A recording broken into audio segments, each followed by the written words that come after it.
The snow had a sound if you listened long enough. It wasn't the softest many poets liked to pretend. It was the tiny fracture of ice on ice, the whisper of roofs shedding a crust, the groan of timbers burdened with frost. In the yard of Winterfell, the wind sawed through the shattered banners that still clung to poles at the gatehouse, and Stannis Baratheon stood with a mailed fist closed over the butt of a spear stuck into packed snow, watching his men tear down the flayed man and the ragged pink, and consign Bolton cloth to fire. He had ordered it before dawn, plain, spare, and iron as everything he said. The flames rose, and the painted men wept puddles of wax onto char and ash, and the stink knifed through the clean cold. Davos Seaworth stood at the king's shoulder, his breath pluming, his gloved hands tucked under his arms. The old knight's eyes watered from smoke, or perhaps it was the wind. They rode the rearguard until the end, Davos said, nodding toward a small knot of men-at-arms huddled by the arch, patching battered mail with leather thongs. And the northern lords watched. That was wise. Wisdom's not a candle you hold up, Stannis said. His voice had the rasp of frost. You set your house by it, or you lose your way. They'll see no more of the pink. They'll see wolves and stags. They'll see law. The law had been swift. In the great hall, beneath tattered direwolf hangings and smoke-blackened rafters, Stannis had sat in a chair not quite a throne and listened. He was not born for listening, but winter and defeat had taught him to wait for the end of a sentence. The first to be dragged in had been the leal servants of the Dreadfort who had slunk behind the Bolton's back, men with the quiet faces of clerks, men with needles in their sleeves and knives in their boots, men who would have survived any master by learning his food and his humors. 2 of them had offered to walk Stannis through the secret ways beneath Winterfell for a sack of coin and a warm bed. He had given them both a rope, not for treachery, but for thinking to buy and sell the king's own safety like fish at market.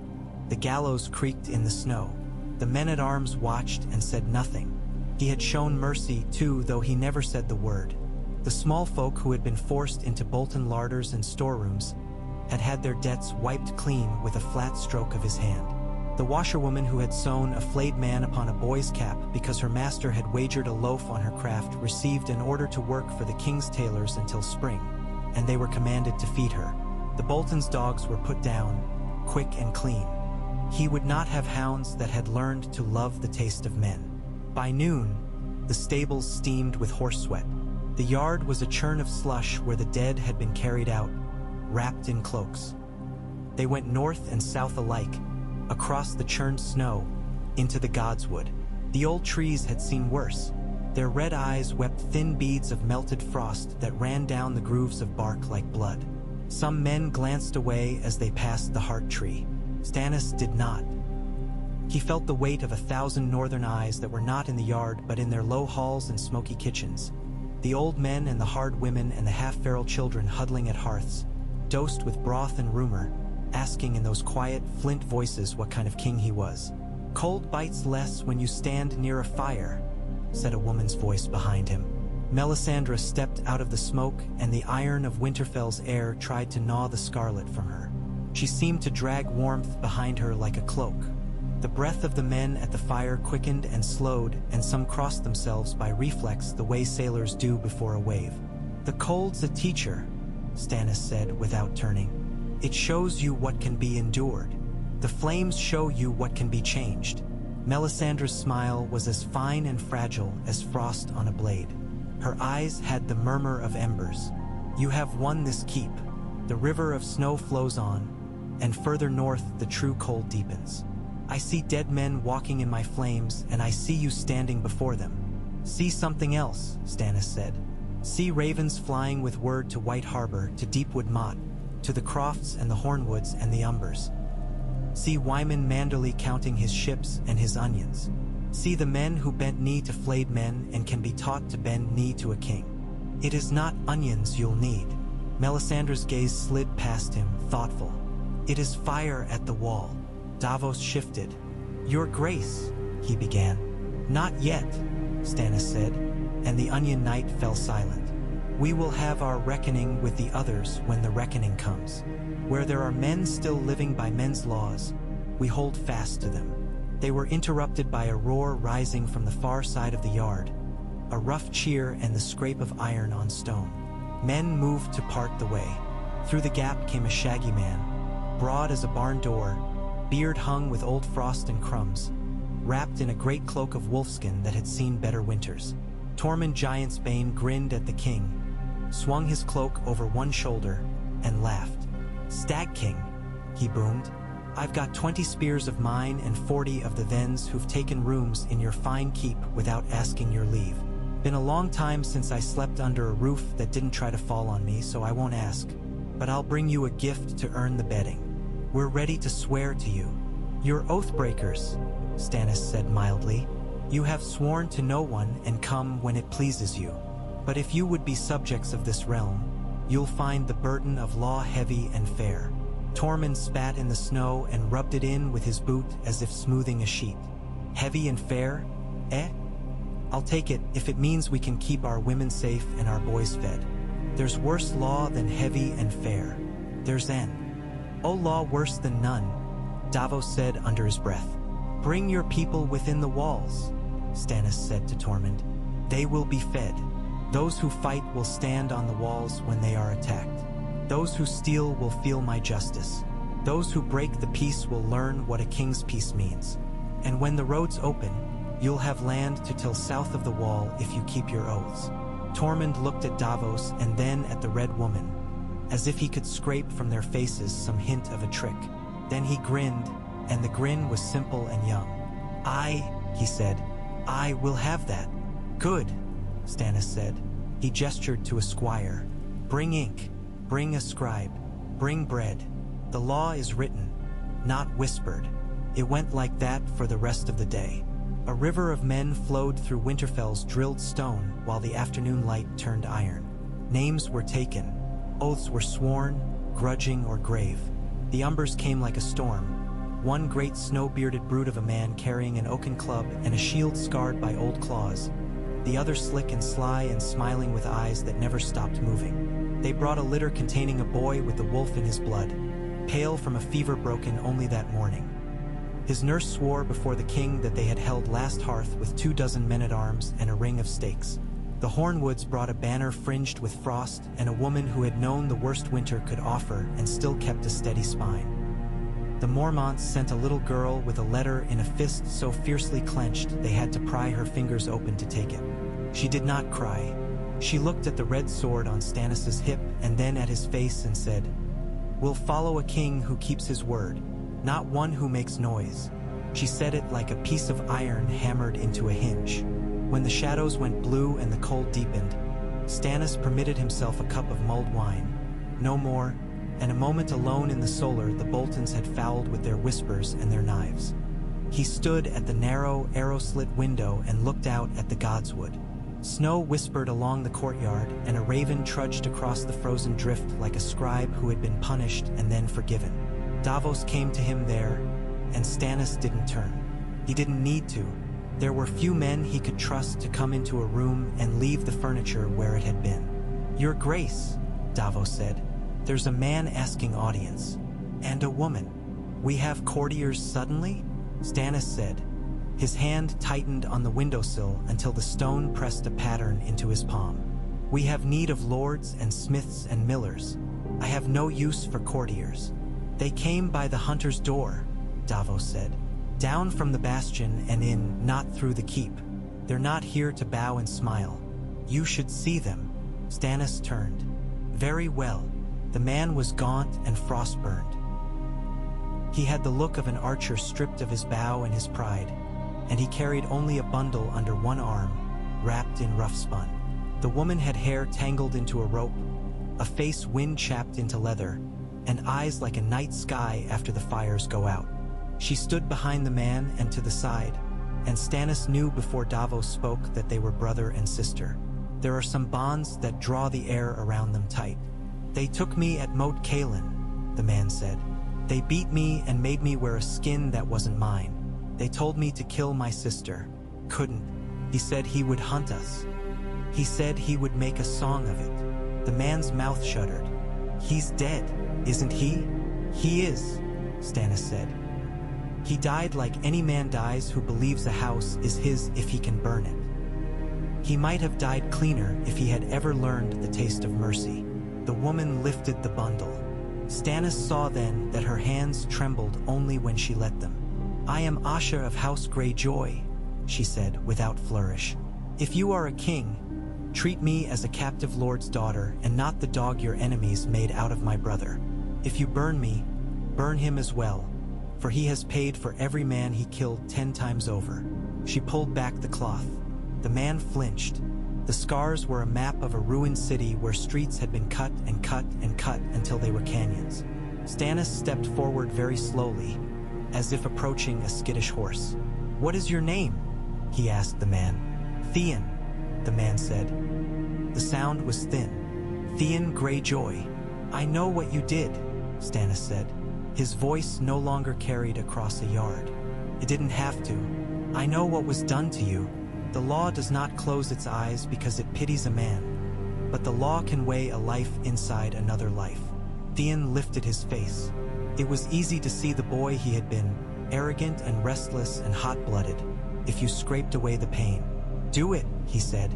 "Only do it quick. Do not give him back to me in the night." "Do you accept judgment?" Stannis asked, the formal words old and square in his mouth. "I do," Theon said.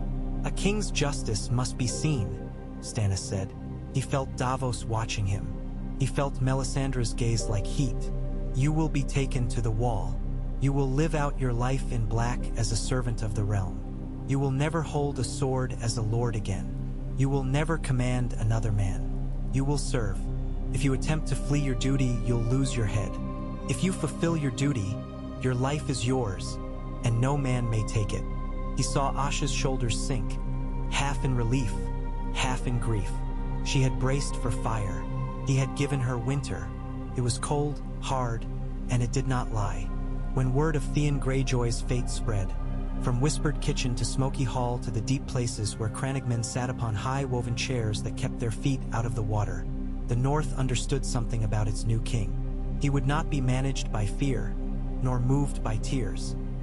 He would do what he said, and it would be harsh, but it would not be sincere.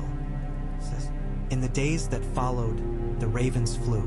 They flew in ragged flocks to Deepwood and to Widow's Watch, to White Harbor where the snow piled against the seawalls and men chipped ice from their beards to drink. They flew to Castle Black, where Jon Snow took a letter in gloved hands and read, standing in the lee of a windbreak. The raven's house behind him a black push of feathers and steel. Melisandre had written to him as well, words like dry tinder. He read Stannis's letter twice and then tucked it away inside his cloak, where some part of him believed it could warm him. The letter was spare. Said, "I hold Winterfell. Those who hold to me will have law. The dead come in time, and when they come, you will send me word. Until then, I bind the living." Jon looked north at a sky the color of iron filings. "He's won," he said to no one, and to all the men in black carrying wood across the yard. "Then we must not lose this." Edison Tollet, doleful as ever, lifted his head. "We'll hold it," he said. "We'll hold it until it holds us." "Organize the dragonglass," Jon said. "Every arrowhead, every spear tip. Melt down what we can. There's a king who knows a ledger when he sees one. He'll send what we ask if we ask like men who know what to do with it." Winter bit. Winter always bites hardest when men begin to believe it has forgotten them. The way a hound will nip at a child who tries to pet it twice. The drifts piled and the roads closed.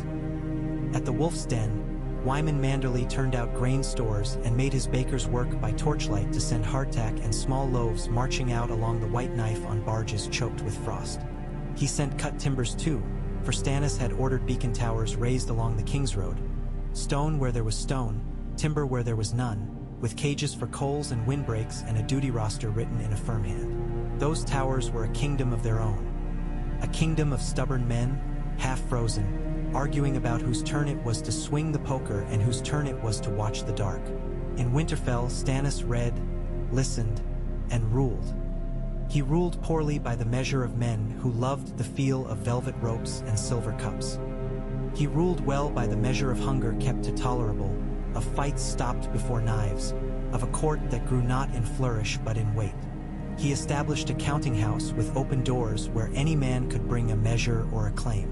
The chandler who had been forced by the Boltons to tax candles by thread learned to set his prices where women could reach them. The blacksmiths were commanded to measure the steel going to spearheads against the steel going to horseshoes and to write their tallies plainly. He had a scarlet-eyed priestess tracing fire on the air with pale fingers, but he also had parchment and the men with ink-stained cuffs who made empires last longer than shouts. On the 5th day after the burning of the flayed banners, the snow opened its big jaw and spat out a man in a brown cloak with ice on his beard so thick he had to break it off like glass. He dropped to one knee not from respect but because his legs said no more. When they thawed him, he talked with the thick throat of a man who had learned to speak around a lump of snow that had taken up residence. "My lord," he said, blinking at the red sword that hung on the wall above Stannis' shoulder. "My king, I bring what you asked for." "What I asked for?" Stannis said. His voice wasn't kind and wasn't cruel.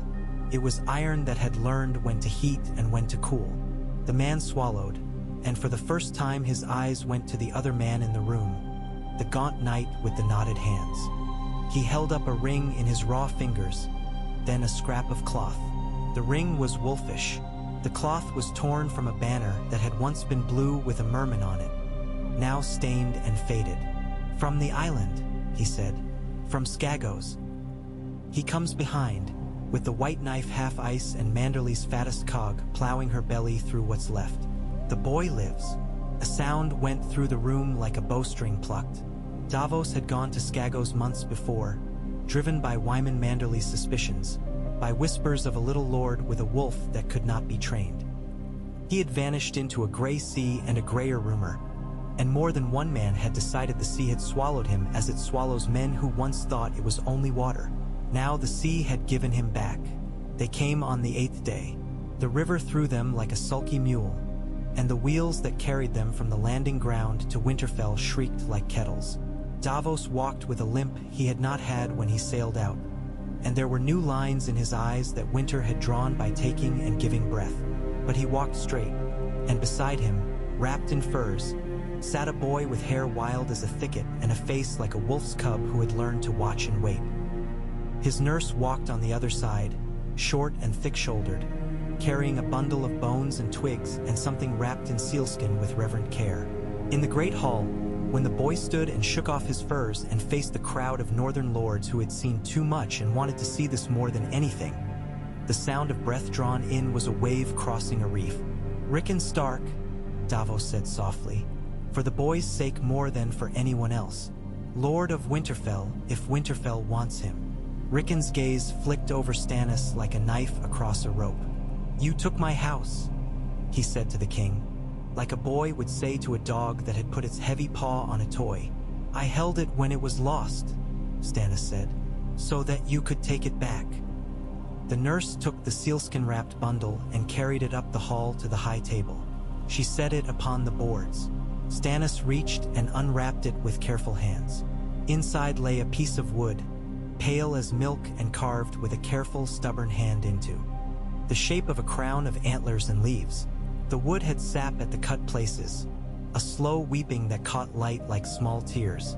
"We brought this from the heart tree," the nurse said. "On the island there are trees older than the sea's last mood. They do not love fire. They do not love iron, but they will give wood to a man who will keep them safe. We cut this with flint." Her voice softened, not around Stannis, but around the thought of a boy. "For the king who held the wolf's house when winter came." Stannis' mouth tightened into what, on another man, and in a softer season, might have been a smile. He looked at Rickon. He looked past him at the men who would bow to a boy because they had bowed to his father, and because the bones of that duty lay in them like iron rods. "I am Stannis of House Baratheon," he said. He spoke as if reciting a tally. "By law and by blood, I am heir to my brother, who took this realm with fire and courage and then left it to me. I do not take what is not mine. I hold what I must hold, so that men do not lose what is theirs. I held this seat because there was no Stark to sit in it. Now a Stark stands in my hall. Men of the north, will you have him?" The sound that broke then was not a cheer. That would have been too simple. It was the sound of men remembering how to say yes to something that did not twist their stomachs. Wyman Manderley stepped forward, more mountain than man, his great hands like loaves. He placed them on Rickon's thin shoulders. "We will," he said, "if you say it, King Stannis." "I do say it," Stannis replied. "Rickon Stark is Lord of Winterfell. He will hold the North by right, under the crown, as his fathers held it." Rickon stared up at him as if weighing that answer like a stone he might throw. Then he bared his teeth. He had a wolf smile. Outside, at some unknown prompt, a wolf howled. It was a thin, high sound, and then a larger, older one took it up, and men glanced at one another because there are things that cannot be faked even with a red woman's tricks or a liar's gold. That night, they dined on stew thick as a sermon. Davos sat at the king's left and ate as if he had not tasted food for years. Once, he had to stop to rub his eyes, and Asha Greyjoy smirked into her cup and then looked ashamed of it and then smirked again.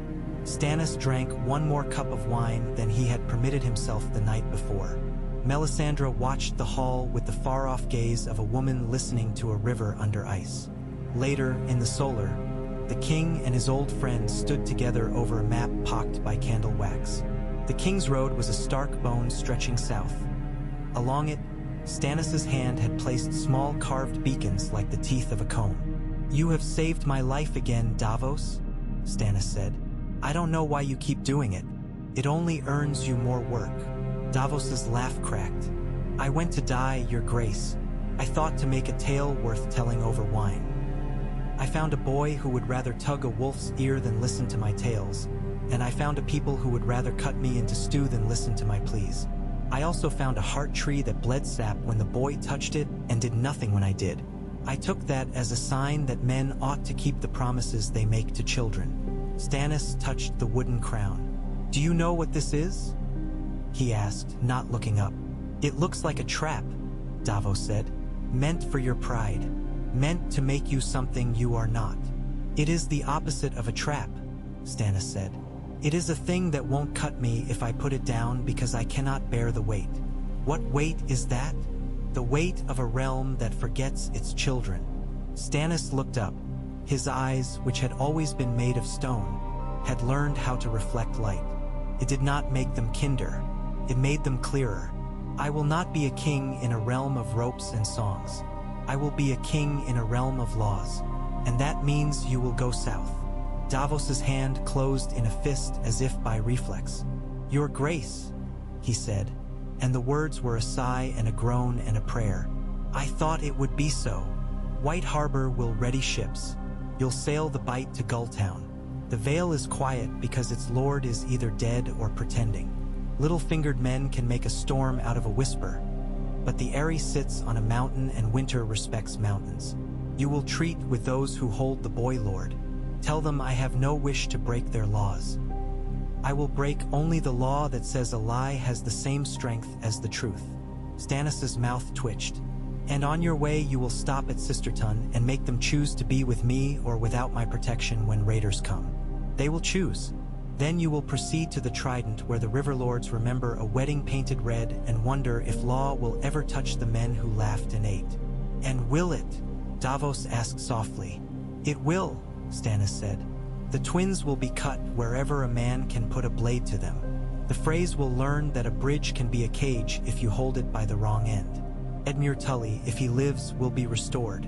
The Blackfish, if he lives, will be given leave to tell me how I can make fewer mistakes than I'm about to." "You make fewer than you think," Davos said, "and more than you like." Stannis' mouth did not quite smile. "Yes, and in the south?" Davos asked. "What of the capital?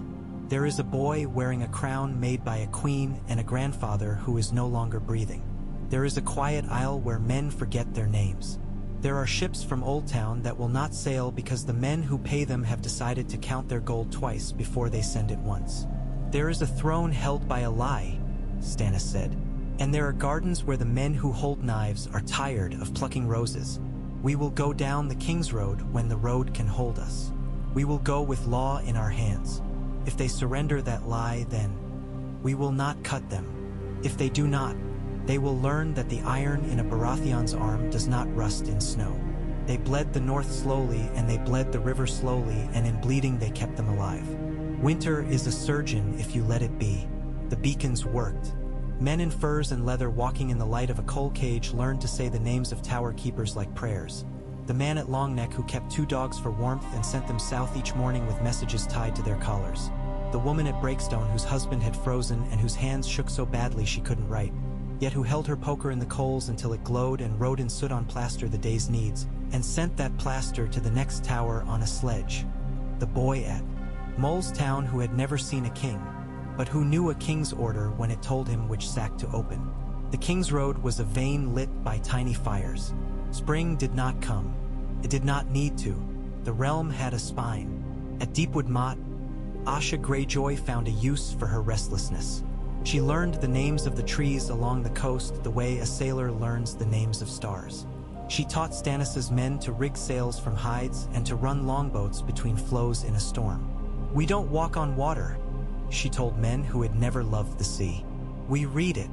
She sent ravens to her uncles and received no answers and shrugged. "They'll make their choice when the sea makes it for them." The choice it made was a slow one.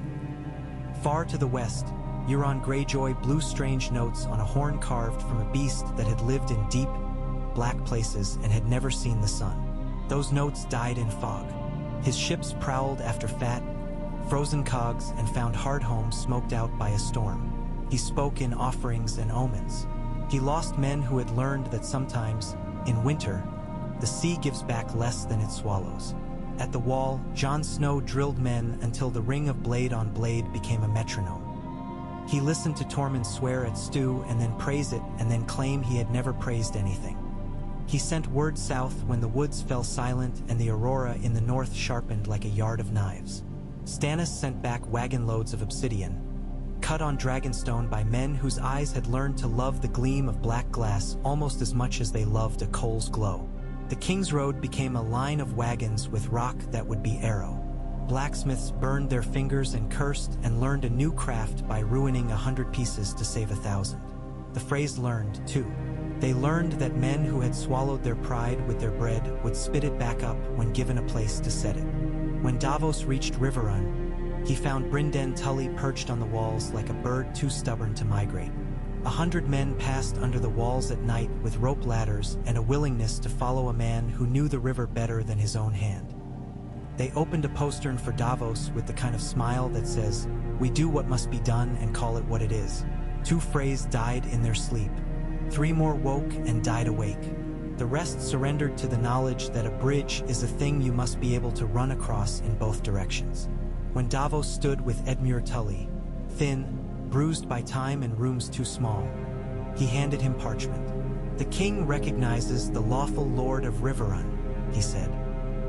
"He advises him, with all a king's urgency, not to make a mess when a clean table will do." Edmure's laugh had a splinter in it. "I can keep a table," he said. "I will not forget the men I feed at it." "That'll do," Davos said, with relief and rue. "That'll do." From Riverrun, Davos sent letters down the Red Fork and across the Green and up to the Twins that were neither open threat nor oily kindness. They were drawers built to hold knives and bread. Men opened them and found both. At the Twins, a fire broke out in the East Tower on a night that was too cold to carry flame and too dry not to. It licked up tapestries embroidered with fat men and borrowed furs. It crept into rafters that had held up banners and found a beam that decided it had carried enough. The eastern span went down. The western held. No one knew which boy had run with a torch or which servant had left a coal and banked. The Freys fought the fire with buckets and curses and lost.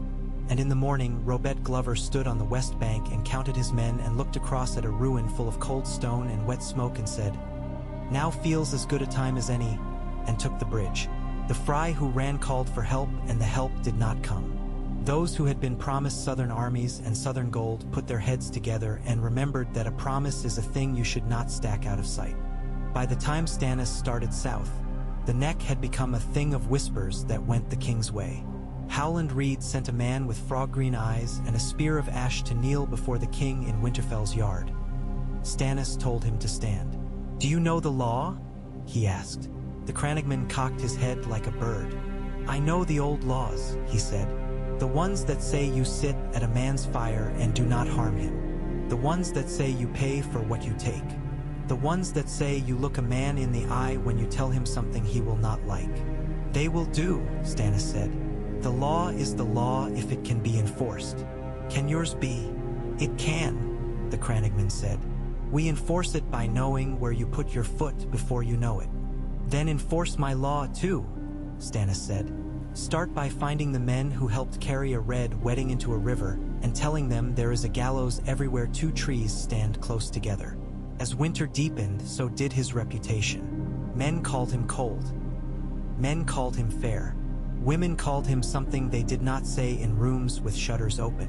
The small folk learned that if they went to his counting house, they could speak a complaint into a clerk's ear and see a man write it down, and that sometimes a man in a dark cloak would knock on a door and say, "By the king's order," and the matter would be stopped before it turned to a story.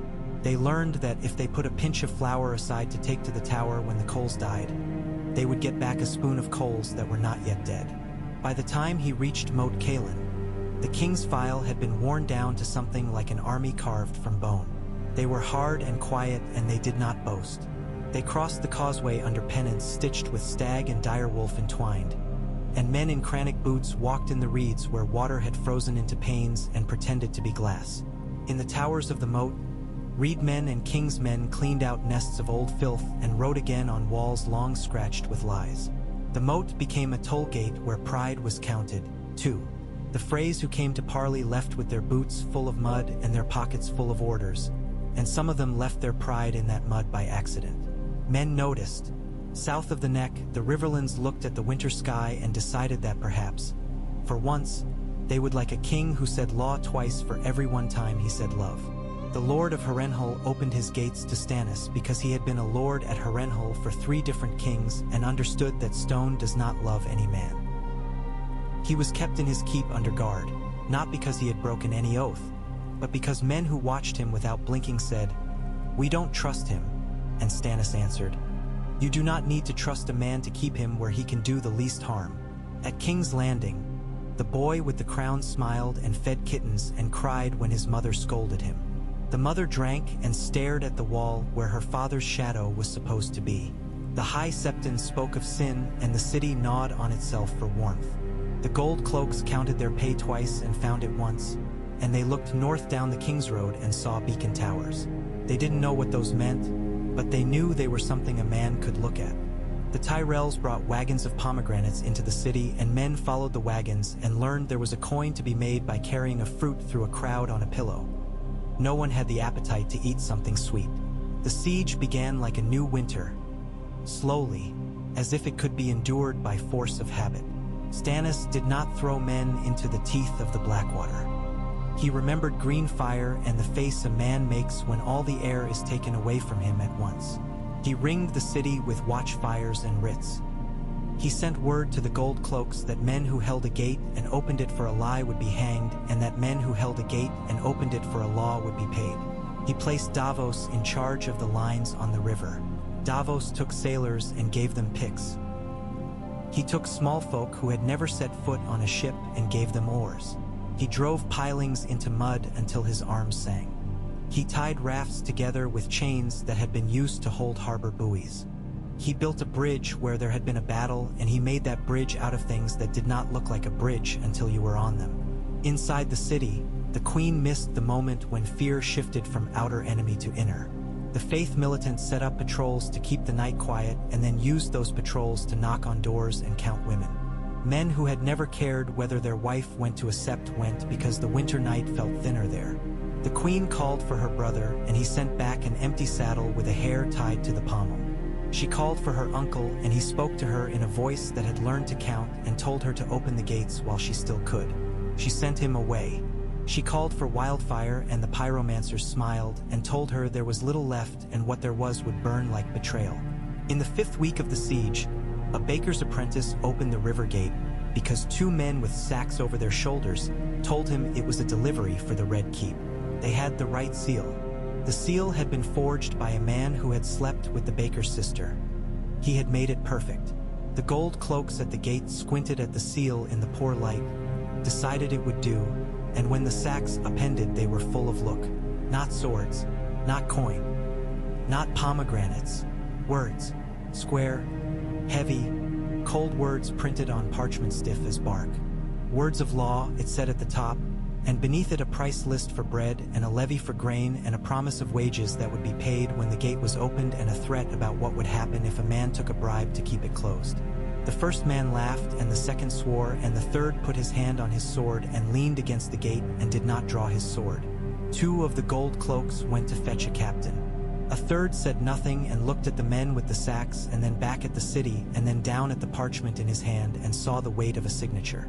When the captain came, he looked at the parchment and then over his shoulder and then back down, and he took a coal from the brazier and pressed it to the wax seal. He said very softly, "Your Grace." Stannis was not 10 yards away. He had walked in with the sacks because he had learned something about men in a long winter. Men trusted a man who would carry what he asked others to carry. When the captain said "Your Grace," he raised his head the way he had raised it before a striking sail on a windy day. He lifted a hand. The men with him did not cheer. They did not need to. They moved with the slow confidence of men who had rehearsed where their feet would fall. The gold cloaks who had been paid twice did not resist. The men who had not been paid resisted with the weariness of tears. The gate swung wide.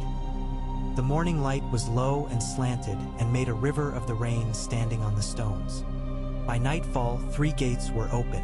By morning, the gold cloaks swore to a new captain who had the same name as the old and a different oath. By afternoon, the king stood at the foot of the Red Keep steps and faced out at a city of hungry faces. He did not raise his sword. He raised his hand again and spoke, and the words carried upon a wind that had been waiting for them. "This city belongs to its people," he said. "Not to a family, not to a September, to its people. It is my duty to protect it. It is your duty to keep it. I will feed your children as best I can. You will not riot at the grain stores. We will put law back upon this land the way a good roof is put back upon a house. 1 beam at a time." A pebble arced from the crowd. It hit some man's head and that man cursed and swung, and for a heartbeat a gutter roared. Then a woman reached up and caught the hand that would have struck and said, "No," in a voice so level it cut through 6 men's rage, and the man whose hand she held looked at her and remembered how quiet the night is when children sleep, and he lowered his arm. A city learned to breathe through its nose. Cersei Lannister was taken to a room with a window that showed the sky as a ragged triangle. She raged like a sea, and then her voice failed, and she raged like a creek with ice crusting its edges. Stannis sat with her and said nothing for as long as it took for her to tire of the silence. He told her what would be done with her children. The girl would go to her grandmother's house if there was one still open. The boy would be given a choice. A king can offer a boy a choice and still be king when the boy chooses and men see how the choice falls. Tommen chose sweetness. He chose kittens and bread, and the boy he believed would grow up to help him pick apples. When the moment came and a man in a black cloak asked him whether he would lay his crown upon a stone to be put away, he cried, and then nodded, and then fell into a sleep so deep it had no dreams. The crown was taken to a chest with wool and lavished with more care than most men give their wedding cups. It would stay there. It would be a lesson for some future boy about trouble and kindness, both of which are costly. The Tyrells sent a note. Said, "We will not fight you. We would like to feed the city if feeding it will allow us to live here when this is done." The High Septon sent a longer letter that said less. It advised charity and mentioned a crown above the earth and a kingdom after that. Stannis wrote back with a list of bread prices and a threat to take the Sept's lesser jewels and turn them into coin if 3 wagons of wheat did not present themselves by sundown. They presented themselves gasping and sweating, wheels smoking with haste. The faith bent their backs. The city ate. When spring still had not come and men had stopped expecting it, a winter storm threw white fists against the wall. The first night, the stones shook and the wind brayed. The second night, there were no wolves. On the third night, a horn blew and blown until the man whose job it was to blow it fainted. The men who took him up saw his purple mouth and his eyes that wouldn't close and put him aside and took turns blowing. And when one fell, another took the horn from his lips with a kind of reverence you usually only see in seps. The dead were walking, and the dead had learned to climb. Jon Snow stood in the lee of the wall's shadow at Eastwatch while ice flecks cut his cheeks. He had a pommel in his hand that surged like a heartbeat. It wasn't prophecy. It was a sword. He shouted, and the shouts ran up ladders and down ropes and into the marrow of men who had never intended to be heroes because they had wives and chickens and joints that ached. Arrows hissed. They broke. Dragonglass hissed. Stuck. Men fell. They learned quickly that when you hit the right kind of blue, you got a noise that was more satisfying than any cheer. The night learned about a new kind of heat. Stannis moved faster than winter. He left 2,000 men in King's Landing and put Sir Richard Horp over them. He put another 1,000 in the care of Davos and told him which parts of the riverfront were to be rebuilt first. He left Melisandre with a look that said something between two stones. She smiled with a sadness he had not seen in her before, and for a moment he wondered whether a woman who loved a god could hurt more than a man who believed in a law. Then he turned, and the question went away because there were things to do that would not do themselves. He had horses ready at the King's Road. He had men at the beacons who knew his face by the tilt of his head. He rode. He rode with a pack like a wedge, and he did not stop to sleep in rooms but in sheds, and sometimes not at all. He rode until the smell of iron in your mouth becomes your tongue, and then he rode more. Men fell out of the saddle, and other men mounted up in their place. He drank snow when he could and chewed hard bread when he could not. He rode a horse that would have taken another man's foot, and the horse carried him because he weighed less than the vows he had put on its back. He reached the wall with ice in his beard. He reached it with his eyes raw, and the men on the wall looked at him and learned something about a king that you cannot teach in a hall. That a king who will ride through a night without sleep to stand on a wall in a wind that flays you is a king who will stand on a rope over a river if that rope needs to be crossed. He climbed the steps as if they were a tax he had to pay and took his place next to Jon Snow with a nod that said everything necessary. Jon Snow, whose face did not change much because it could not afford to, nodded back and gave him a horn. They fought. The third night was a long night, and the fourth was the kind that could make a century forget what warmth meant. The dead moved like water rendered into M. The living moved like men who had had water taken from them. Stannis stood when standing hurt. He learned the feel of dragonglass in a glove. He learned how satisfying it was to find that there is something the dead do not like. He learned to give men a thing to shout that was not a name, not a prayer, but a count. 1, 2, 3. Kept the night from breaking their minds. Melisandre came north at dawn of the 5th day, more pale than any of them had yet seen her. The edges of her garments rhymed with frost. She stood before the smallest fire on the wall and lifted her hands and said words that men did not repeat. It did not raise any dead. It did not set any wildfire to dancing. It turned the color of the dawn from iron to thin copper for a heartbeat. And then the wind took it, and the men breathed a little easier for no reason they could name. When the storm abated, the dead withdrew. They had learned that there was heat on the wall. They were learning like any army learns, by bruises. The living counted their dead and did not burn them where they fell. They carried them to a place that had been kept cold for this, and they burned them there with words that did not perfectly fit but would do. Stannis sat on a crate and wrote a message to King's Landing in a hand that was both tired and legible. Said, "Send more obsidian. Send Fletchers north. Pay any man who signs for a string of dragonglass arrowheads like he would be paid for carrying a pigeon. Tell the men in the counting house that I said this." When he had finished, he watched the ashes of the men he had just helped send on their way lift and scatter. Davos sat down beside him and stretched his hand toward the nearest brazier as if it were a dog he was about to pet. "You are a hard man," Davos said, the way a man might say, "You are bleeding." Stannis did not deny it. "I am harder than you wish," he said. "I am softer than the winter needs. Somewhere in there is the place where a king begins. Men will remember how you stood on this wall," Davos said. "They will remember if they live to tell it," Stannis said. "So we will make them live." In the end, it was not a sword that decided things, nor a prophecy, nor even a dragon. It was a ledger. Men counted arrowheads and cut more. Men counted bread loaves and baked more. Men counted the days since they had had a warm bed and promised one another they would build more beds when this was done. The dead came again and again, and each time a little more fell, and each time the wall learned another way to be alive. In King's Landing, the small folk learned to line up and get a ration without killing the man in front of them. The Tyrells learned to run the city's gardens and pretend not to be in charge until one day they were. The Faith learned that a king who can count is harder to outwit than one who can be flattered. A new High Septon blessed the new order with words that sounded very like old orders. The Gold Cloaks learned to take pay for work done and not for promises. When spring finally put a shy foot upon the city, the stench of winter did not lift in an hour, or a day, or a week. It lifted because men cleaned. When the others broke for a last time, they did it with all the cold left in the world.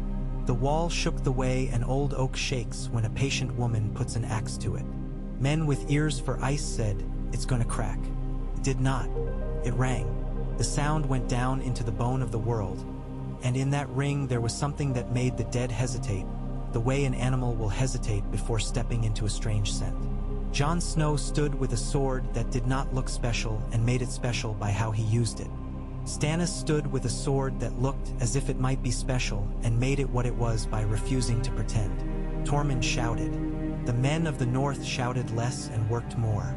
Asha Greyjoy stood at a palisade with a bow and put an arrow into the eye of a thing that had never had an eye until somebody had given it one. Davos counted and shouted and swore and put his shoulder into a hinge. When the morning came like a lid being put upon a boiling pot, there were more living men than dead things, and the dead things were falling back as if pulled on strings that had been cut one by one.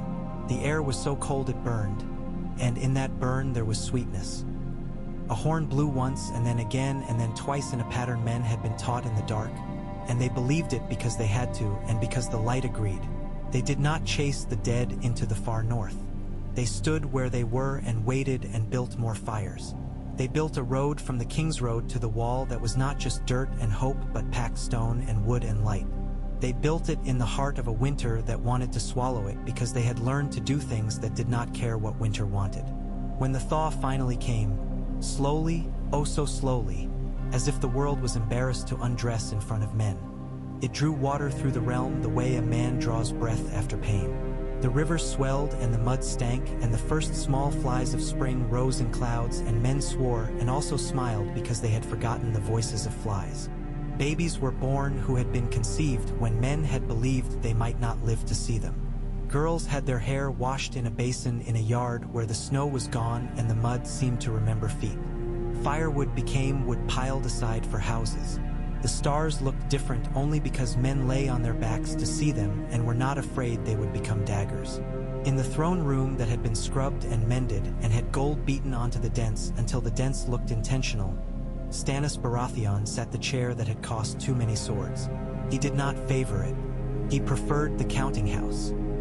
But there are some things you must do in a place where men are taught they must be done. He wore a crown of iron forged with antlers, not the wood from Skagos, which rested in his solar like a prayer, and he held a scepter that had once belonged to a man whose laugh had been a weapon. He did not laugh. He signed decrees. He had learned a way to sign that made the pen stroke look like a cut through fat. He called a great council, and men came not because they loved him or because they feared him, but because they had learned that when he said a thing would happen, it happened. They argued. They bickered. They brought lists. Stannis sat and said no when no was needed and yes when yes was possible. He did not behead men because they had mocked him when he was weak. He beheaded a man because he had stolen from the bread line. He forgave a boy because the boy had sold a loaf and used the coin to feed his mother. He exiled a lord who had broken too many small oaths when he realized that the only person who believed the Lord would keep an oath was the Lord himself. He sent that lord to a tower along the King's Road to count coal and to learn the names of the men who stood watch. That lord learned the smell of honest smoke. Jon Snow came south once, in a spring that still had winter's stink under it. He walked into the hall in black and stopped 10 feet from the throne and did not kneel. Men glanced at one another. Stannis waited. "I cannot swear to you," Jon said, "not because I do not believe that you are king, because I have sworn already." "I do not ask you to break oaths," Stannis said. He stood. He walked down the steps and stood in front of a man who had learned to hold himself together like a braced wall. "I ask you to tell me what you need." "Men," Jon said, and then he surprised the chamber. "Less than that. Shoemakers, people who can stitch leather like it was a wound. Carters who understand a wagon that has lost a wheel, and a wheelwright who can chew wood and spit it in the shape he wants. Women who will come north and tell men to cook soup instead of burning meat. Children who can learn to read and then teach others 2 letters more than they knew the day before. Those are the men I need." "You will have them," Stannis said. "If any man tries to stop them on their way north, he will lose his hand." Jon smiled, and it changed his face in a way men did not suspect it could. "Good. Then if we're all lucky, there will be fewer monsters to fight and more men to feed." They talked long and quiet, 2 men who had chewed on hard bread and found it tolerable. When Jon was gone, Davos came and set down a slate. "The accounts from White Harbor," he said. "More good than bad, and the bad can be fixed with a little bad language." Stannis took the slate. He read. He closed his eyes for a moment and breathed as if he had finally permitted himself to do it. "We will not be loved," he said, "but we will be remembered." Davos shrugged. "Sometimes those are the only 2 choices you get to make for yourself." Stannis nodded once. He looked down at his hands. They had become an old man's hands without his permission. He flexed them. They were still strong. In the end, there was no proclamation that made him the true king. There was no moment when a god put a light over his head.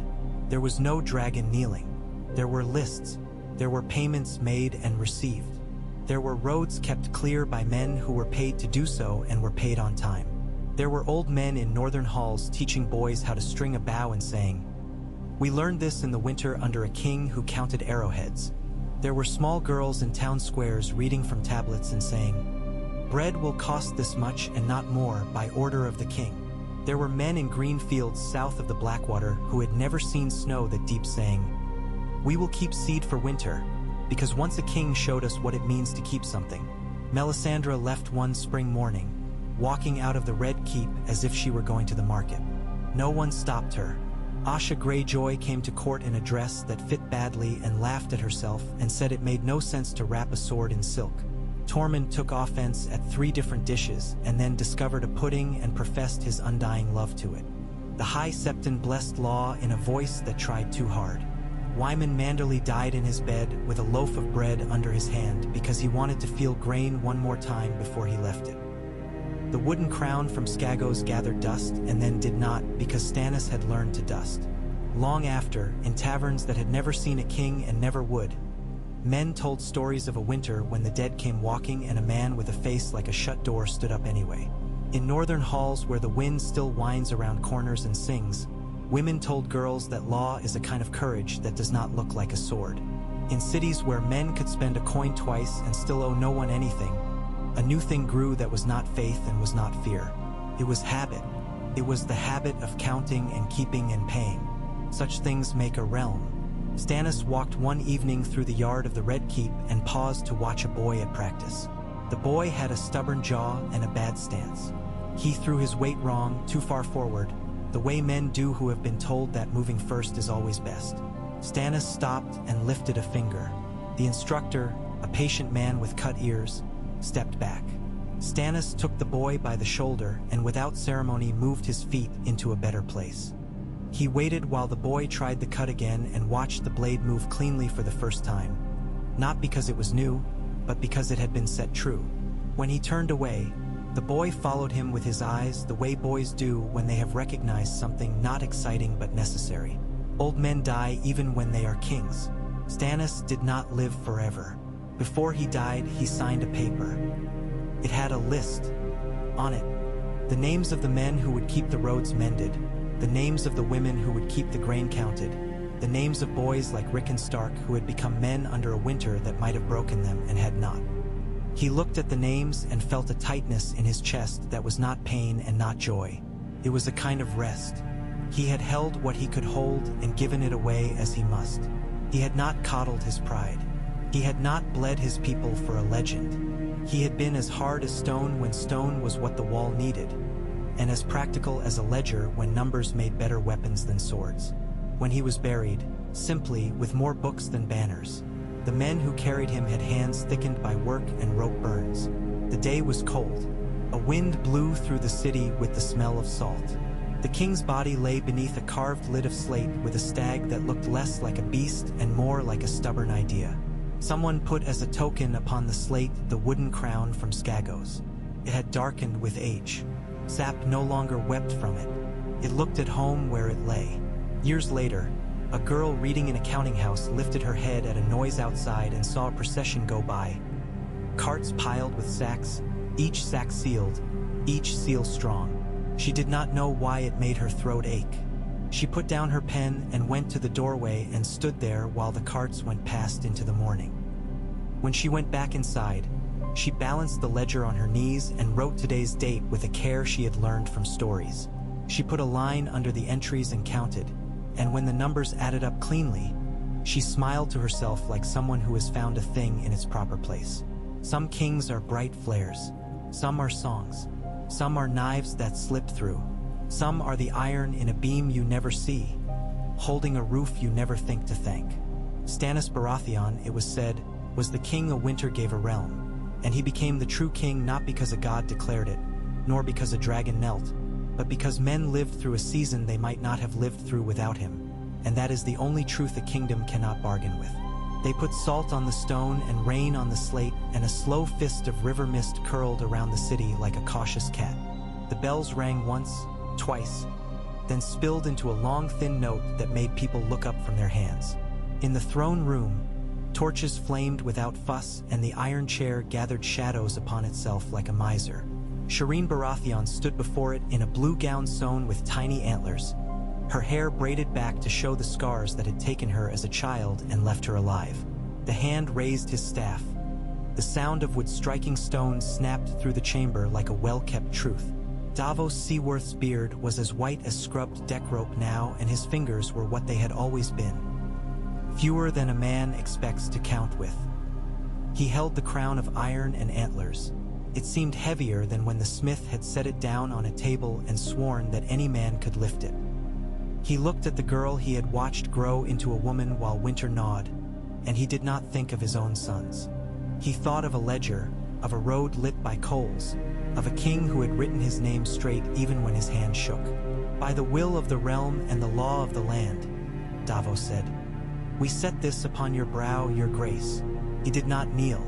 He did not need to. There was something about his back that made other men straighten. He placed the crown carefully, as if fitting a tight knot. The antlers settled. The girl did not flinch. She breathed in thinly, as if measuring air. Celis Florent, her mother, stood at Shireen's shoulder in stiff green, and for once her mouth was a line hard enough to hold. The woman's eyes flicked past the altar of kings to where a red shadow might have been. There was none. The red woman had left. The hall made a sound, old wood shifting in a thaw, men murmuring, because that is what you do when you witness one of the few things that admit witnesses. Shireen lifted her chin.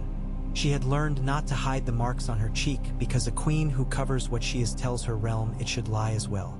I swear what my father swore, she said, to keep law, to protect the weak, to bend my will to the realm's need and not the realm to my will. I am Shireen of House Baratheon. If gods watch, let them see me keep this. It was not a speech to set wine spilling. It was not a speech men would mistake for a song. It did what it must, and when it ended, a cheer ran through the chamber like a tide that had been held at bay for a while and remembered the way. The great ladies and lords shouted, and the small folk at the back shouted louder, and above them all the hand staff struck stone again. Once, the note of order returning like a door being shut gently. Outside, the city breathed. The baker's boy who had let a gate swing wide for parchment smiled without wanting anyone to see. A woman whose husband kept watch at a beacon tower nodded to herself. Tommen Baratheon, no crown, bareheaded, a cat asleep in the cradle of his arm, looked out through a lattice window where dust played in the slanted light and smiled, because something in the sound of a city at ease makes boys smile even when they don't know why. The council assembled after dark. Davos thunked the new seal down upon the table. The stag stamped into the wax had been recut. It looked forward, not down. "We'll need wheat," said Mace Tyrell, as round as ever. His hands heavy with rings he had not sold because he had never needed to. "We'll keep the gardens open through Seed Week and beyond." He sounded eager to be thanked. "You'll keep grain books open as well," Davos said, "with prices written where a truthful man can read them." Lady Olenna's mouth twitched, a hawk blinking away a fly. "We can write," she said dryly. "No need to teach the reach its letters. The law needs to see its own face in the glass," Davos said. "Let the law look," said the old woman. She tilted her head at the new queen. "And let the girl speak for herself." Shireen lifted a finger. The chamber waited. "Bread and oil," she said. "We will send both north. The wall will have coin. The towers on the King's Road will have fuel. Any house who will not tithe in kind will tithe in coin, and the coin will go to the counting house with a name next to it. If a man steals from the tithe, we cut his hand. If he steals again, we cut something he will notice more. You cannot frighten men into virtue, your grace," Grand Maester Pycelle began, oil catching in the old folds of his voice. He stopped when the queen turned those gray eyes upon him, a tired thing learning to be stern.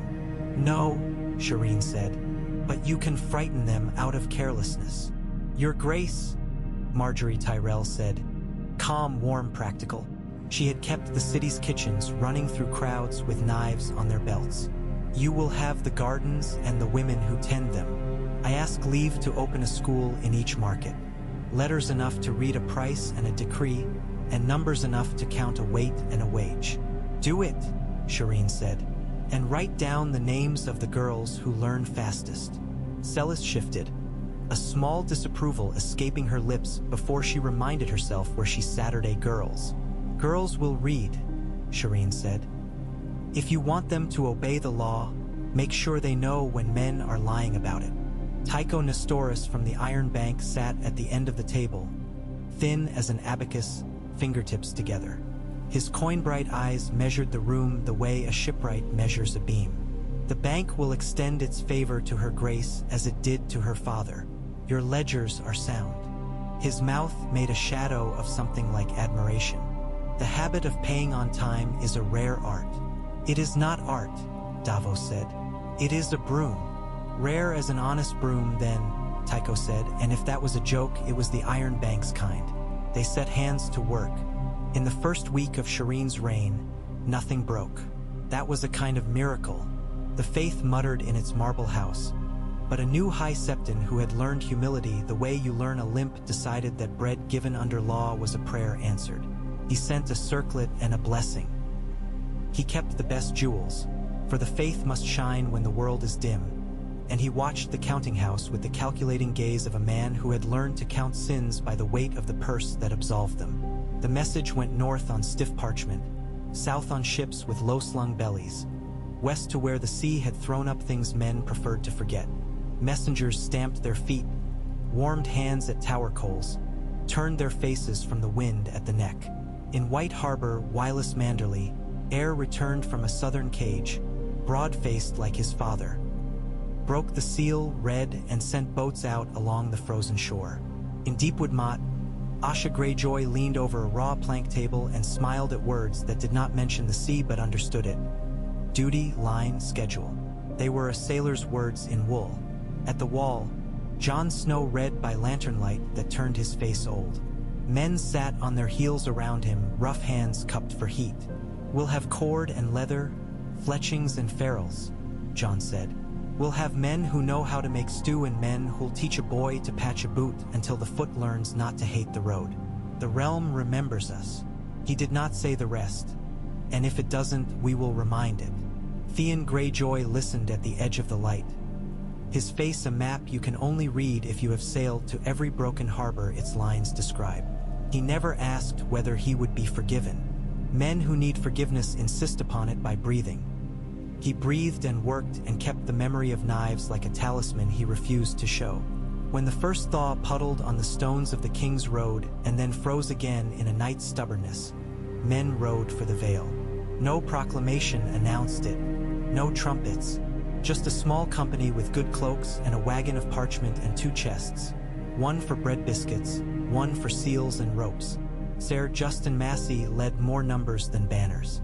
At his side rode a girl whose hair had gone white in a winter she had decided not to die in. She was called a ghost.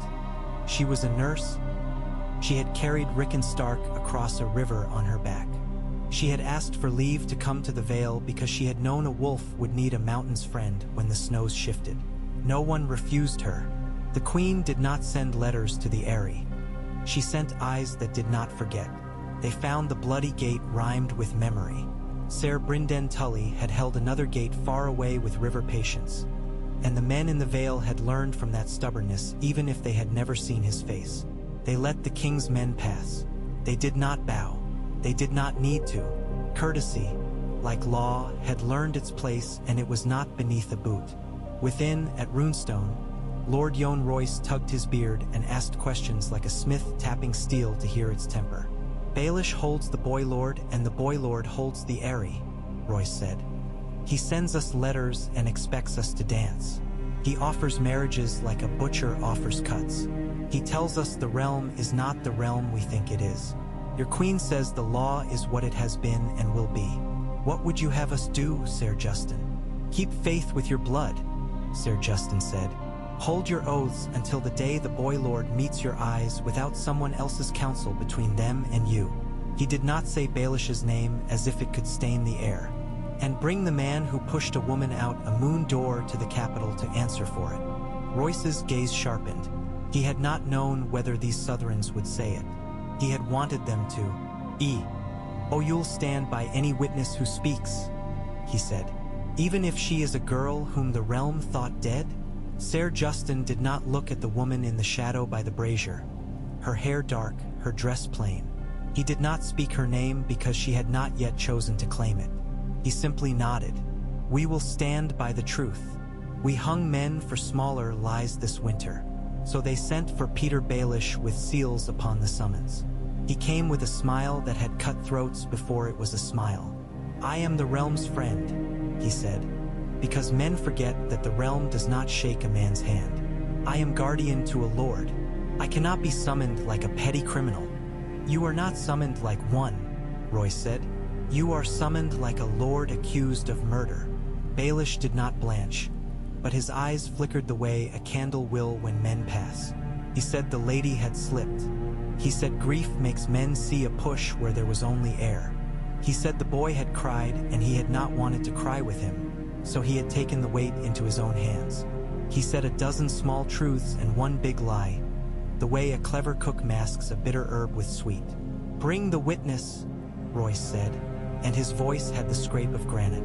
The girl stepped into the light and let them see the Stark in her. Not the wolf's snarl, the reserve that does not care to be admired. She did not look at Baelish as if he were a monster. She looked at him as if he were a man, and that was worse for him. She said the words, that she had seen him, that his hands had been on Lisa Aaron's shoulders, that his mouth had curved, that he had spoken as she fell. She spoke with patience, the way a seamstress sets a hem. Baelish laughed once.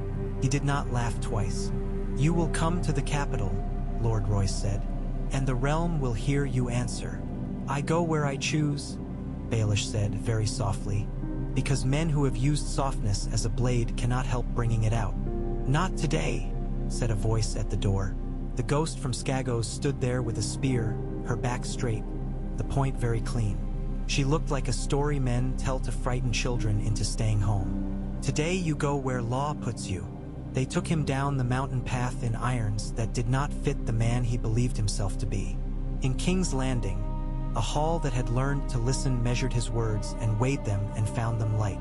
He did not burn. He did not drown. His head left his shoulders with the clean inevitability of a coin paid to the right man at the right time. The city did not cheer. The boy with cats did not look out his window. The girl from the Vale did not watch, because she had decided the truth did not need her eyes on a blade to remain true. Will you come home? Davos asked her later, in a courtyard where the light made the stone warm through a winter afternoon. The north is yours, too. She shook her head. "The north is Rickon's," she said. She did not smile. She did not need to. "I will go when the mountain boy can hold his own cup and the Vale stops looking for a steward in a mirror." "You have your father's stubbornness," Davos said. "I have my own," she answered, and she turned her face to the wind as if taking its measure. Letters crossed the realm like migrating birds, and some did not come from places the realm had ever learned to trust. One came from the trident, edged with dirt and blood, black raven's feathers stuck in the wax. It told of a boy with silver hair and purple eyes landing with the Golden Company in the Stormlands, taking a small castle with promises and another with gold. It named him Aegon Targaryen. It said he had crossed the narrow sea to claim what was stolen from his house. "He'll claim," Marjorie said, pouring tea with the same calm she brought to her kitchens. "Boys do, when old men put weapons into their hands." Celis made a sound through her nose that might have been contempt and might have been fear. The Florence read dragons like other people read debts. "He is a fraud," she said. "A pawn, a trick." Shireen, whose eyes were hungry for stories because stories had comforted a child with coins pressed upon her scars, set the letter down gently. "Fraud or son," she said. "He will bring men. Men need bread. Bread has law. Send the law." "What law?" Mace asked, baffled, because he was used to sending carts and swords, not words. "Winter Assize, the third book," Davos said, tapping his finger upon the table, where a copy of Stannis' codex lay with pages worn by thumbs and grease. "Identity and claim, the test of names, witnesses who are not paid, proof that is not blood because blood lies. If the boy is who he says he is, he may stand before the realm and the realm may choose him. If he is not, he falls upon the law he pretended to love. Will he come to our court?" Olenna said, amused and acid. "Boys with purple eyes do not like rooms where men ask for proof." "No," Shireen said, "he will not, but he will read the law, and men who think of following him will read it too. We will make the realm choose with eyes open." The letter went south, then east, over a sea that had learned to sleep and wake. It found John Cunnington in a tent near the bones of the Rain House, his face carefully turned away from the men who were learning him the way a dog learns a master who might not outlive the leash. His gloved hand shook as he held the parchment. Grayscale had crept upon him like a secret you cannot tell. He swallowed and said nothing. He had been promised a return and a boy with a prince's gaze. He had no use for laws written by men who had hung a banner over the red keep with a stag upon it. He folded the letter and put it near his heart, where stubbornness warms and rots at the same time. Arianne Martell rode north and east with sand in her teeth and 2 men at her side who had learned to ride quietly. The Prince of Dorne had sent her be. Cause that was what he always did when the realm writhed. A daughter with cleverness sharpened into grace. She found Aegon at a small keep with clean stone and shabby garrison and firelight upon a boy's cheekbones. He smiled the way men in songs smile, like the air is theirs. He rose when she entered. He called her princess. He spoke softly. He spoke as if he had learned what words did to rooms. He invited her to sit. "Are you the boy they say?" she asked, after he had done with names and courtesies. "I am," he said, straight-backed. "And if law says you must prove it, will you?" "My law is older than the one written by a man who wore a stag," he said, and the room felt colder. "My right is iron. It was broken by treachery, not by any writ." "And what of the dead?" she asked, not moving her eyes. "The dead who rose in the north and rose and fell until men learned to count again because they must live? Will you come to a realm that has just remembered how to breathe and put a hand on its throat?" He flinched, a boy who had been taught the spear stabbed through plate. "I will come to save it," he said, stubborn and earnest both. She stood. "Make sure you know how to save a thing before you try to own it," she said. Her mouth softened at the edges. She was not unkind. "There are girls who know how to bake bread in a city you have not seen. If you burn their ovens, you will not be king, even if you wear a crown." On her way back, Arianne slept with her head against a saddle and dreamed of water running in channels cut long ago by patient men. In the morning, she found Davos waiting at a crossroads, as if he had known where the road would choose to meet. He had a sack under his arm and a grin like a scar. "You looked for him," Davos said without preface.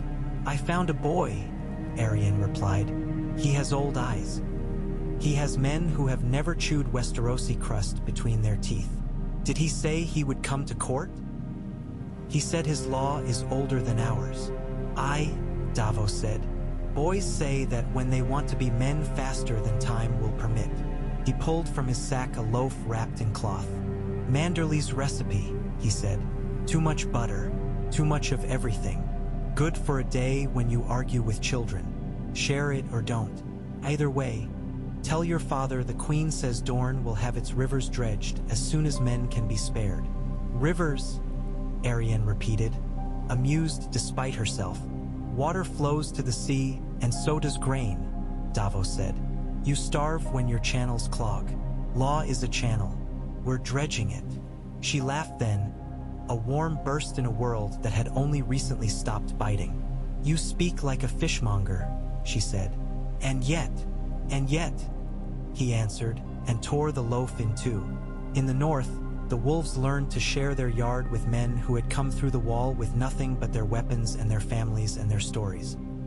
Rickon Stark grew into a boy who wore the weight of Winterfell the way you wear a cloak. It kept you warm if you remembered not to drag it in the mud. He learned his letters under a woman who could bend a ladle into a hook without thinking. He learned to sharpen a knife under a man who had fought under 6 kings and remembered the faces that had made him regret it. He learned to stand in the God's wood and listen. The heart tree did not speak words. It did not have to. There is a way trees give counsel, by growing where men expect only rock. One morning the boy walked barefoot through frost to a woodman's stump where a crown of wood lay darkened with age.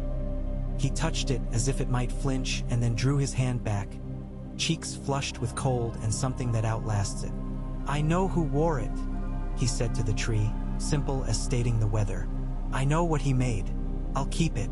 He did not raise it. He did not put it upon his head. He left it where the gods might watch over it because some things are safer under roots. A raven came and pecked at the air the way a man tasting soup tests salt. It hopped closer and closer to the boy until its beak touched his knuckle. Rickon did not pull away. Far to the north, under dead leaves and live roots, a boy whose body had become a tangle of tree and bone saw it with eyes that were not where they had been. Bran Stark did not smile. His face did not remember the trick. He watched and he was content. He was not a king. He was not a lord. He was a boy who had become an older thing, and he whispered along 1,000 leaves, glad that the law had learned to protect trees. On the wall, Theon Greyjoy stood with a bow and did not pull. He had learned patience the way a man learns to walk again after knives. He had a quiver full of black heads that coughed wicked light. He had learned to tie fletchings in the dark. He watched the woods, not for blue glow now, but for men who had not read what the Queen had sent.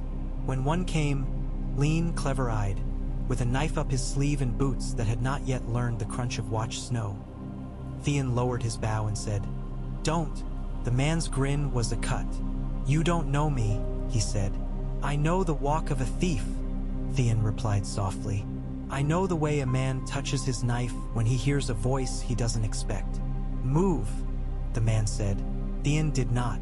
He and the thief stood like stakes in a frozen field, one waiting for wind, the other for luck. Theon had neither wind nor luck. He had learned a ledger. "You'll go back to the tower behind you," he said. "You'll warm your hands. You'll eat stew. You'll keep your thoughts about what you might have stolen like you keep wind in a sack. The stew is good. The wind's not worth the rope." The man's eyes flickered, the way a candle flickers when a door opens on a room that has learned to keep warm air. He lowered his knife. "What if I don't?" he asked, defiance hanging like frost on his lip. "Then I put an arrow through your leg," Theon said, as if discussing mending a boot. "And you will never walk the same, and no woman will want you. Consider the stew." The man considered. He chose stew. Theon stood in the cold and smiled a little, because sometimes victory is a pot you set upon a fire, and sometimes it is an arrow you never loose. When the first ships from across the narrow sea came into the Blackwater under new paint and old lines, men on the quays sucked their teeth, because sails like that meant stories. The stories came with them. In the markets and wine sinks, in courtyards and kitchens, men said there were dragons grown big in the east, and a girl who had led children and cutthroats' children out of a city with pyramids, and a Khalasar that moved across dead grass like a shadow hunting a shadow. They said she fed people. They said she had eaten men with fire. They said many things, and none of the men saying them could tell where his sawdust stopped and the truth began. Another claimant, Mace Tyrell sighed, enjoying for a moment the familiar pleasure of feeling put upon. A queen, Marjorie corrected in a voice that could make a riot sit down to supper. Essos talks like a sail flaps when a wind finds it, Davos said. Our business is to keep our masts from snapping. Shireen listened. She had built a habit of listening. She unrolled a map that had once been Stannis's and had learned a new owner the way a good chair learns a new weight. Her finger traced the route from Meereen to Volantis to Lys to Pentos, to the Stepstones, the way a dragon might fly if a dragon minded the wind. We will not send ships to fight a sea we cannot see, she said. We will repair our harbors. Lord Tarly will drill men who have forgotten how to hold a spear because they have been holding plows. Lord Redwine will watch the straits. You trust Redwine? Olenna asked, amused. I trust his fear of losing ships, Shireen replied.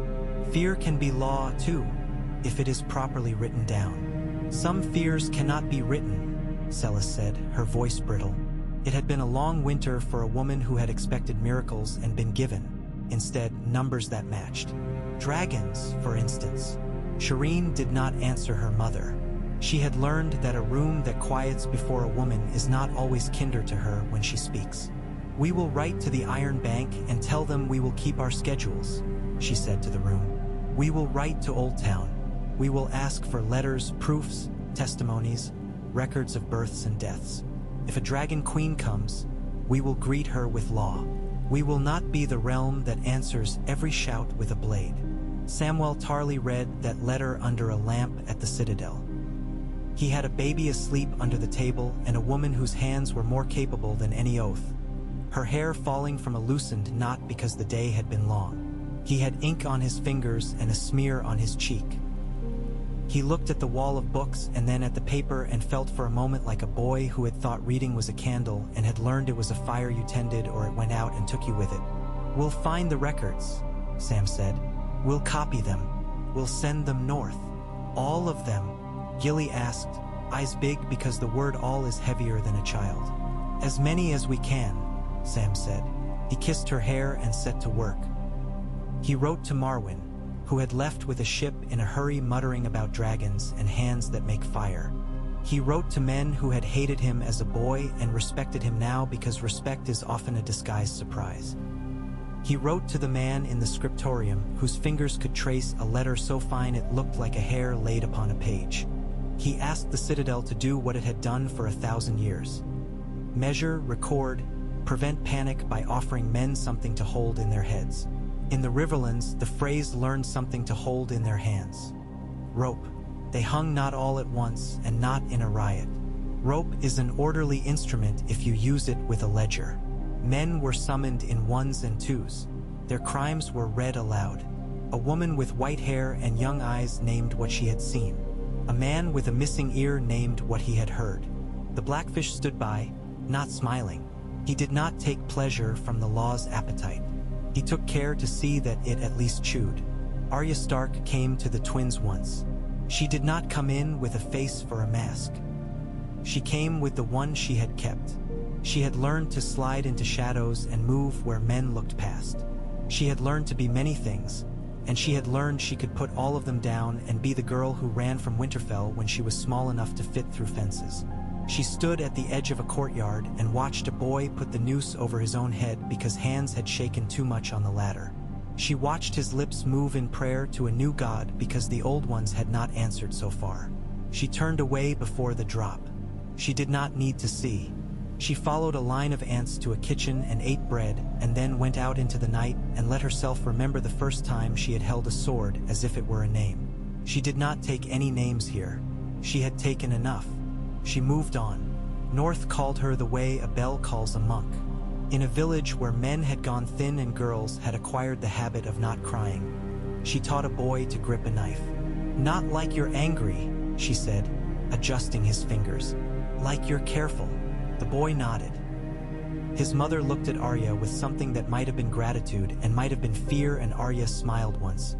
Quickly, as if she had stolen the smile from someone else's pocket. Then she left before dawn. On Pike, iron tasted of brine and blood at once. Euron Greyjoy had taken the sea as a lover and was learning, slowly, shocked and delighted, that lovers like the sea drown you as a way to keep you. He held a horn on a night whe, and the clouds hung low, and the sound he blew up at them did not return. The men around him had learned not to ask what he expected to come down. Asha stood on a low cliff watching, wind plucking at her hair. She had taken deep wood and taken to the woods as if they were rigging. But a woman born to the sea cannot forget its grammar. She called her men to the strand and spoke in ways that made simple sense. "We followed men who promised us everyone else's food," she said. "The realms changed. You can steal from a man who keeps his larder open for friends, but you won't keep his friendship. Law's learned to bite. It's learned to feed, too. We can go raiding and come back with bad rope and worse scars, or we can take what the king offers. Land on a coast where the fish run and the soil doesn't insult your shovel. We can be men who own something besides our own hunger. Choose." They chose poorly first, as men do when asked to change. A raid went badly, then another, and after a while the Ironborn came home with boats heavy with corpses, and a new thing happened. Men put the dead down on the strand and said to their chiefs, "This is your wage." The next Kingsmoot had fewer hornblowers and more men who had learned the weight of a wife's eyes when a boat comes home light. Asha stood up on the rock and spoke with a voice that had learned not to waste air. "We will be free," she said, "but free men pay for what they keep." This time, enough of them shouted aye that the sea gathered the word and did not spit it back. In the Stormlands, the boy they called Aegon took a castle and then a town and then stared at the high gray wall of Storm's End and could not take that. The place had learned stubbornness from the stones beneath it. Siege engines creaked and ropes snapped and men cursed and the very gulls seemed to laugh. Jon Connington stood on the sea cliff and pressed his gloved hand to his chest and felt nothing where fear should have been. Grayscale chews nerves as it chews skin. He had never been afraid. He was angry about not being afraid. He thought of a boy with hair like a winter's candle flame and said to himself, "I will keep this for him," and did not think what it was. When Davos came up from the surf smelling of salt and rope, the garrison lit torches on the wall and shouted down greetings as if an old friend had returned with a cask. "You can't take Storm's End," Davos shouted up to Connington, while the sea tried to swallow his words. "I'm not telling you that because you don't know it. I'm telling you because the boy doesn't." Connington did not smile. "You never learned to like me," he called back. "I learned to like walls," Davos said. "We can do this for months. The boy can starve villages and throw dead men back over their own fences. Or he can go inland and try to take a city full of people who have learned that law feeds them. You can either be the man who told him to do it, or the man who told him not to."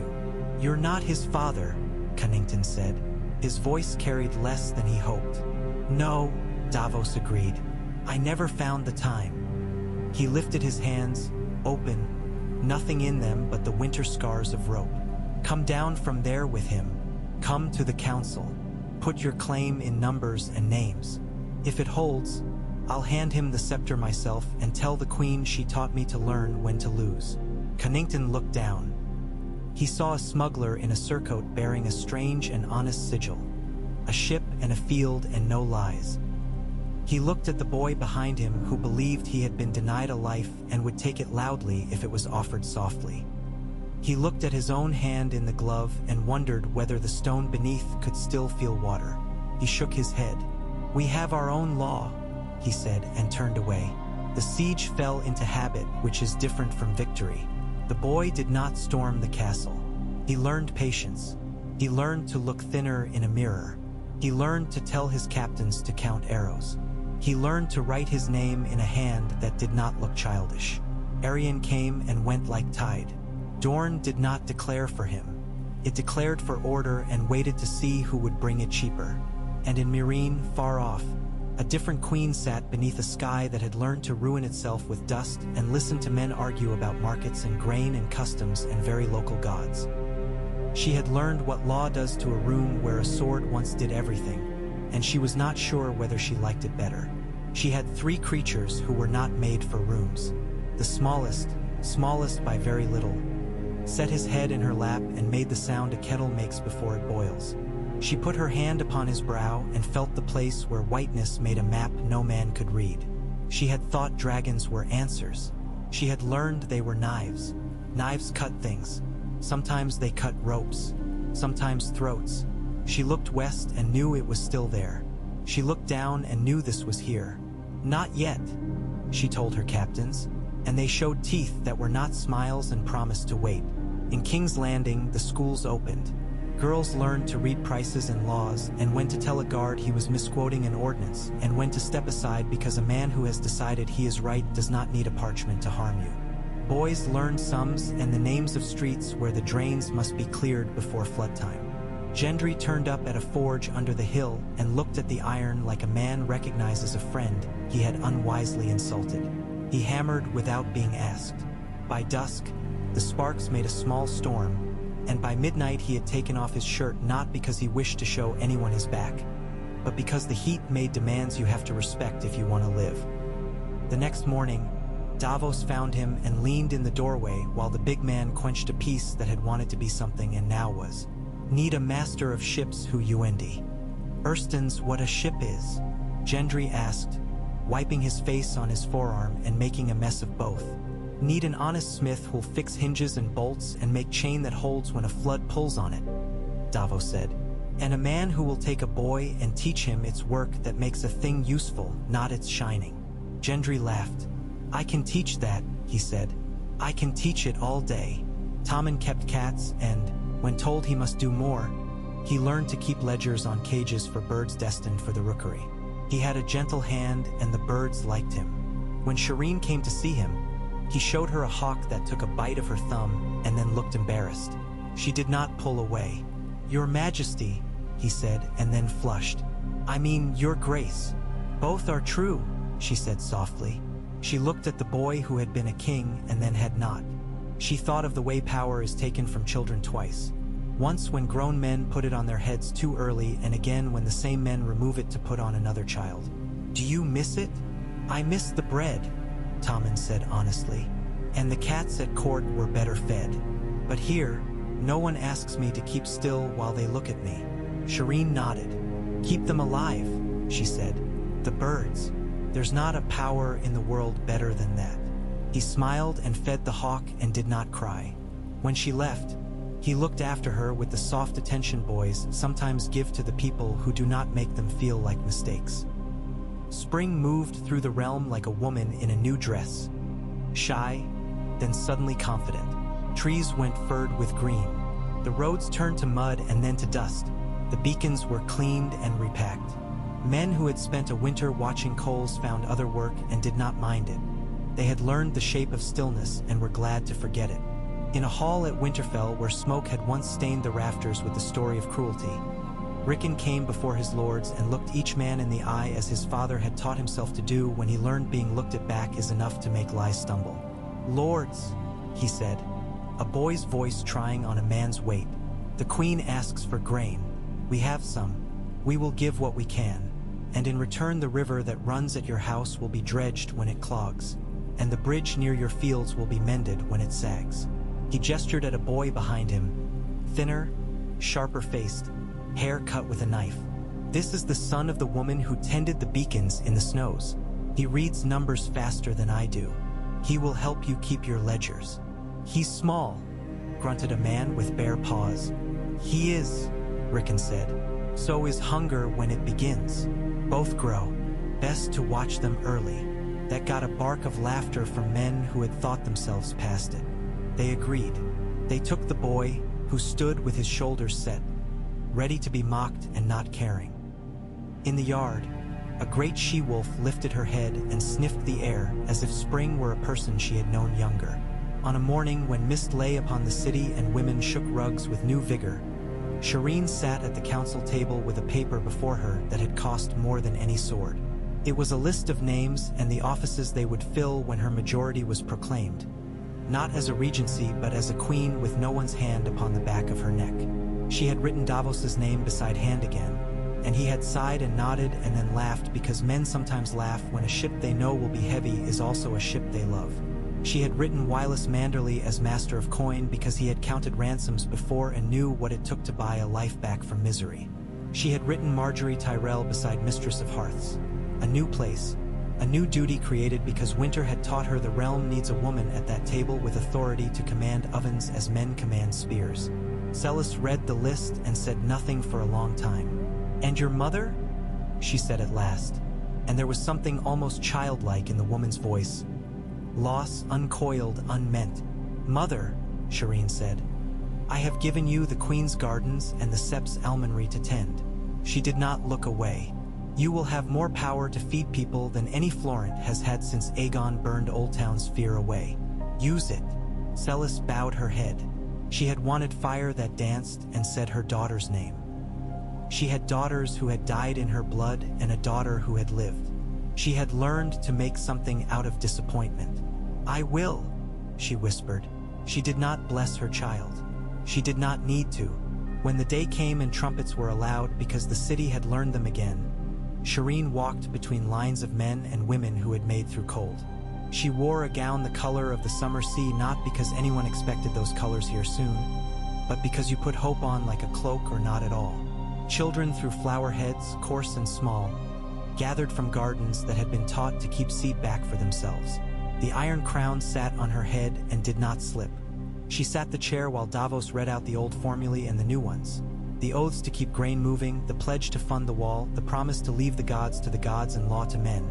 And she felt the weight of it as a settled thing, like a roof heavy with snow that does not fall because the beams beneath were measured and squared. Then came more letters with more news written in a dozen scared hands. One told of John Connington's men riding away from Storm's End in the night, leaving fires burning in their braziers. Another said a man of the Riverlands had seen Aegon at a ford, helping a child out of the mud when the wagon lost a wheel. One told of Dorne's markets swelling again with olives and wine. One told of pirates along the arbor being pinched between 3 red wine cogs and the shallow patience of Lord Tarley. One told, from far east, of ships mustering ammo, the stepstones with banners unknown. "Not yet," Shireen said again, this time to her council. She had learned to taste the salt of patience. "We do not go out to fight the sea. We let the sea come to us, and have piers ready, and men with ropes who know a knot. Every day you wait, someone else decides to break something because they cannot bear the sound of being left alone," Olenna muttered. "But perhaps that is only me." "It is many of us," Marjorie said. "But we wait. I've taught patience to boys who could smell a pie cooling from 2 streets away. We can teach it to men with swords." Later, alone, Shireen went to the solar where a wooden crown from a far island rested on a shelf cut from old oak. She touched it. Sap did not wet her finger. The wood had settled into itself. She thought of a boy who had brought it to a king with a wolf in his eyes. She thought of a man who had taken it and set it down again because he had chosen iron. She thought of law as a thing you set upon a shelf so that when storms come and candles gutter you can still find it by touch. She stood there until the light moved across the floor and put a thin blade of warmth against her boot. She smiled then, small and private, because the warmth had not gone away after all. It had only changed its address. In the night, on the outer step of the Red Keep, 2 guards turned their faces to the east and watched slow lights out upon the Blackwater ebb and glow. One said to the other, "Do you think the dragons will come?" The other said, "I think the bread will, tomorrow morning." The first laughed. It sounded like someone letting go of a weight. On the stepstones, sails swelled with a wind that had decided a story needed turning. In Meereen, the girl with the dragons broke bread with men who had learned to smile because they had learned to eat, and looked west one more time and did not stand. In the Stormlands, a boy decided that if he could not have a castle, he could have a town, and in the town he could have a market, and in the market he could build habit, and habit is the strongest wall of all. In Old Town, Sam set down his pen and stretched and went to rock a child who had begun to complain that the world was too quiet and needed a sound. He hummed a song he did not know he knew. Sounded like counting and like rain. The next winter would come because they always do. There would be men who forgot. There would be women who remembered. There would be boys who wanted swords and found ledgers, and girls who wanted books and found bowstrings. A queen would sit upon a chair too heavy for any one person and learn to distribute its weight by sharing it among people who had learned to stay. A realm would continue to do the small good things that make great evil find itself failing to get a grip. And somewhere north of all that, under the roots of a tree old enough to have seen a land with no men on it at all, a boy who was not a boy anymore closed his eyes and watched the shape of laws spread the way a fungus spreads underground. A white, patient thing that binds and feeds and lifts. The wind sifted through the branches. It spoke words that men cannot hear with their ears. It spoke of food and fire and sleep and safety. It said, "This will do. For now." It said, "Keep the beacons fed." It said, "If dragons come, be ready to name them." It said, "Men who count do not break as easily as men who boast." When dawn came, it found tower keepers with pokers in their hands and soot on their faces and the clean satisfaction of a job that no longer needed to be asked of them. It found a queen writing her name on a decree with a flourish she had finally earned. It found an old smuggler counting casks and a big smith laughing at a problem because he knew what to do to solve it. It found a city alive and a countryside stubborn and a road still lit from time to time, not because anyone feared the dark now, though they would again, but because light had become a habit, and habits, like laws and roofs and love, are the things that keep a world from falling in upon itself when it remembers how heavy it is.